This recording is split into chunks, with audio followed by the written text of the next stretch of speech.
Okay, now let's try to put Vygotsky's ideas into context for a gliding instructor.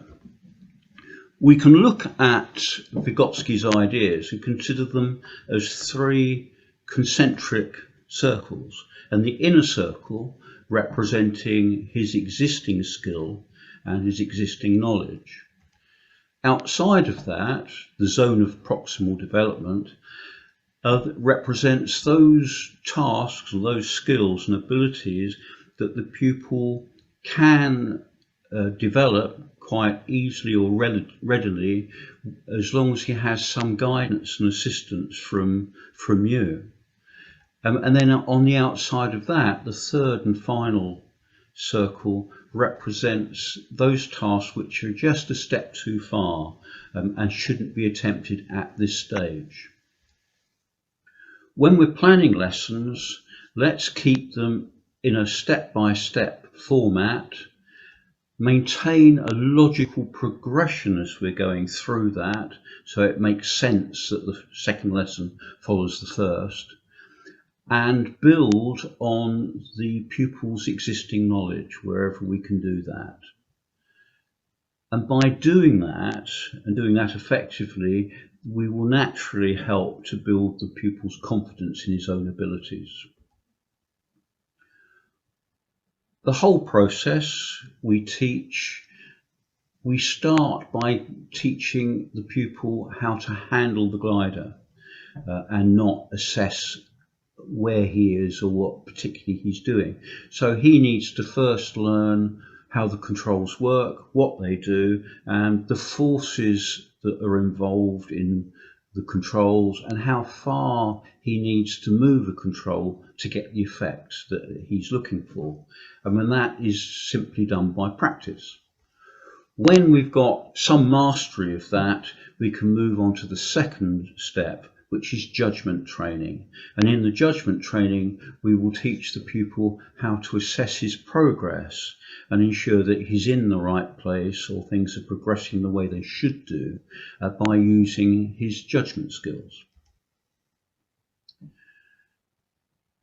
We always try to make the steps about the right size. We shouldn't make the steps too large for the pupil, because then we run the risk of taking him outside of the zone of proximal development into that outer ring, which he's not really quite ready for. But at the same time, we need to strike a balance between boring him because we've made it too simple and frustrating him because we've made it just a little bit too challenging.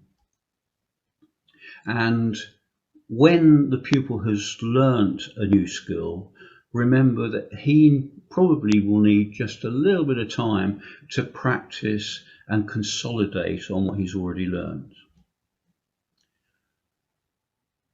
Let's aim for the minimum of intervention from the instructor.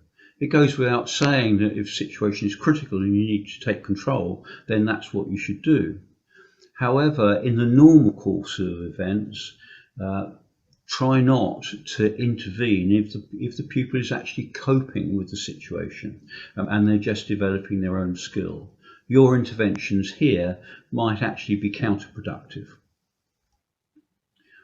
Your overall objective here is to make yourself redundant, so you don't want your pupil to be over-reliant on you, so that by the time they go solo, they are actually accustomed to the idea that they can cope with most of the situations on their own without your help.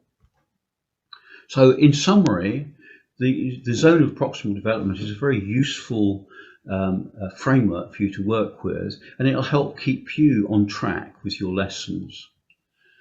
Teaching itself is a skill, and using things like ZPD is a skill, and we all need to work on and develop our ability to use them.